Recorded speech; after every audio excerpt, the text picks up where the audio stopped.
Será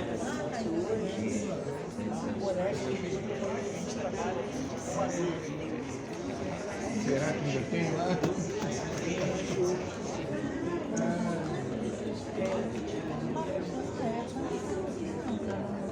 No interior.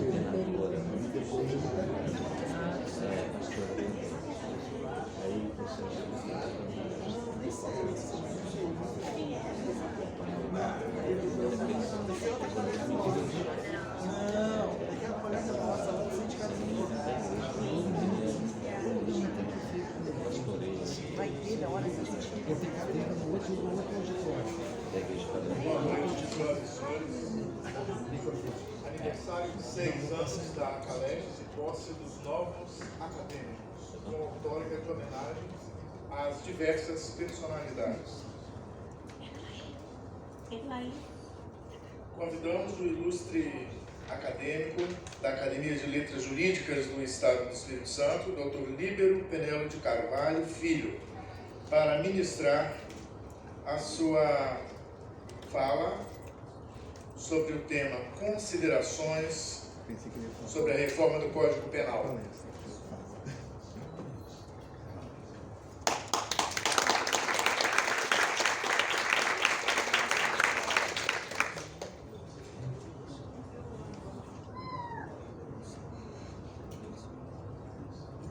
Boa noite. Eu ouvi desde que eu cheguei aqui que eu ia fazer uma palestra, mas não é uma palestra, não precisam se assustar. É uma pequena fala e vou falar a frase, proferir a frase mais ameaçadora quando alguém vai proferir um discurso. Serei breve. Geralmente, quando se fala assim, não vai ser muito, mas eu tentarei.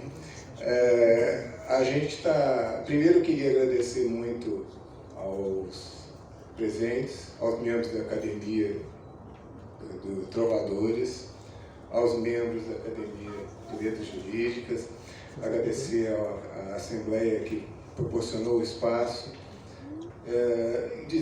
agradecer também àqueles homenageados que puderam comparecer, que estão aqui, o meu amigo Celso Andreon, que está ali, os meus pais, Dorinha e Líbero, e dizer que há homenageados meus que não puderam vir porque estão seriamente envolvidos em questões de caráter nacional e não puderam vir, mas ontem já me ligaram e já pediram que apresentasse as desculpas, muito bem justificadas.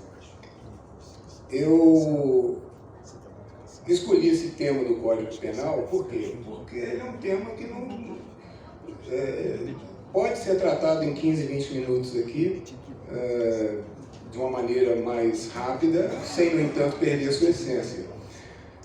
Nós temos lá no Congresso Nacional, não sei se os senhores sabem, desde 2012, parado um projeto de lei do Senado, PLS 236 de 2012, para a reforma do Código Penal. Esse projeto foi proposto pelo então o senador José Sarney e o relator foi o então senador Pedro Taques. Esse projeto está parado desde a sua propositura, desde a feitura do texto final do projeto. Um Código Penal que em 2012 o texto final ficou por volta de 198 páginas. O relator, ao receber esse projeto, fez um relatório de 469 páginas, apresentadas tantas emendas, tantas propostas, que paralisou. O projeto ficou paralisado. Ele está há 11 anos parado no Congresso. E nós começamos a pensar o seguinte: olha, mas a casa primeira produtora de leis não é o Senado, é a Câmara dos Deputados. O Senado é uma casa revisora. Nada impediria que a gente começasse a estudar isso via Câmara dos Deputados. E a gente tem tentado movimentar nesse sentido. O deputado Messias Donato, o deputado federal Messias Donato, aqui de Cariacica, da nossa terra, aqui do Espírito Santo, tem se preocupado com isso. Ele está na Frente Parlamentar de Segurança Pública, uma das centenas de frentes em que ele está, eu não sei como um ser humano apenas dá conta, né, Celso? Está aqui o Celso Andrão, que o assessora. Então, o que nós achamos? O texto do Código Penal, que está lá aprovado, que foi sugerido pelo relator em 2012, já está defasado. Na época já se previa crimes contra maus tratos a animais, crimes contra grupos vulneráveis, crimes cibernéticos, já se previa muito disso. Mas a situação, os avanços tecnológicos mudaram, foram tais, em tal velocidade, em tal quantidade, que esse código já não, nem o texto inicial serve para ser muito aproveitado. Talvez, como diz um amigo meu, não, eu vou falar o nome, eu não costumo, não pedi permissão, eu vou falar. O nosso grande jurista Yves Gander, nós fizemos uma live em 2019, eu não me lembro, e nessa live a gente discutiu assim, que eu achava que a Constituição já não é mais a mesma. A Constituição, após 30 e tantos anos, com cento e tantas emendas, já não é mais a Constituição inicial, já é uma Constituição cheia de puxadinhos, de remendos. E se precisou de cento e tantas emendas em 30 e tantos anos, será que funciona? Ou será que precisa de uma outra? E o Ives, na época, falou comigo, olha, Libre, eu entendo que há uma espinha dorsal da Constituição que pode ser aproveitada. E eu já entendo que é muito difícil. É uma Constituição problemática, eu só tomei um desvio, mas volto. É uma Constituição problemática porque ela é uma Constituição com... a gente pode chamar de uma Constituição trans. Ela se identifica como social, mas ela age como capitalista.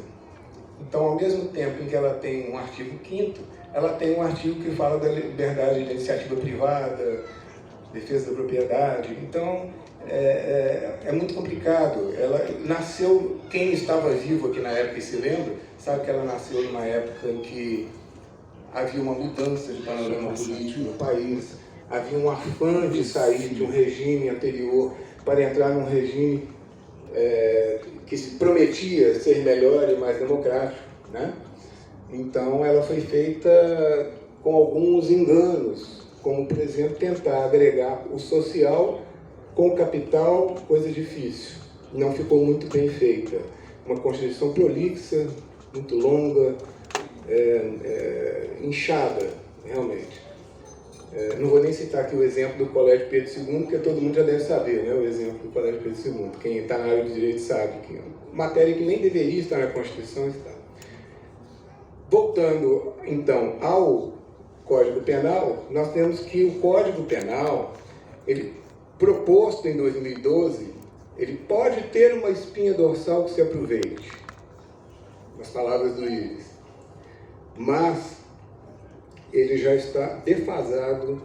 Nesse meio tempo nós já tivemos muita mudança dentro do que já era mudança, nós já tivemos muita mudança dentro dos chamados grupos vulneráveis, nós já tivemos muita mudança dentro da chamada realidade cibernética, nós tivemos muita, como que eu vou dizer, naquela época não existia, não se falava em 2012, não se falava em anencéfalo, o início à vida, conforme considerou depois o Supremo Tribunal Federal, não se falava em robótica, computadores quânticos, inteligência artificial, não se falava em nada disso.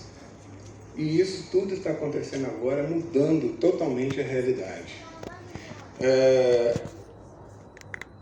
Eu acho assim, a gente costuma achar que o direito penal é um direito que é feito pura e simplesmente de uma carga negativa, de castigo, de repreensão.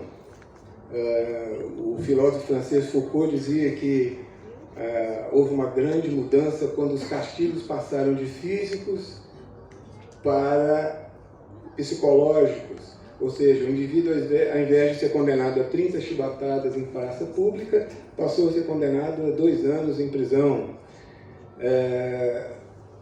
Mas há quem ache que o Código Penal também está defasado. Normalmente, dentre a população que não lida com direito, é muito comum, aliás, 90% ou mais dos casos, a gente encontra essa posição. O Código está defasado. A lei não está satisfazendo as nossas demandas.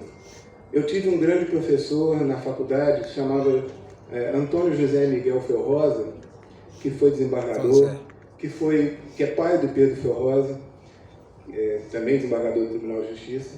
E ele, naquela época, lá nos anos 80, ele falava comigo: Doutor Líbero, o criminoso é a criança mimada do século XX. Naquela época ele já falava isso, há 40 anos atrás. Ele já falava isso. E olha que nós ainda estávamos sob a vigência de uma Constituição anterior à de 88. Mas naquela época já se tinha essa noção. Isso não é de hoje que acontece. O que nós temos que ver é as mudanças na realidade. Em 1940, quando o Código Penal foi feito, nós tínhamos apenas 42 milhões de habitantes no Brasil. 42 milhões de habitantes no Brasil. 80% da população estava no campo, não estava nos centros urbanos. Industrialização engatinhando. Avanço tecnológico? Nenhum.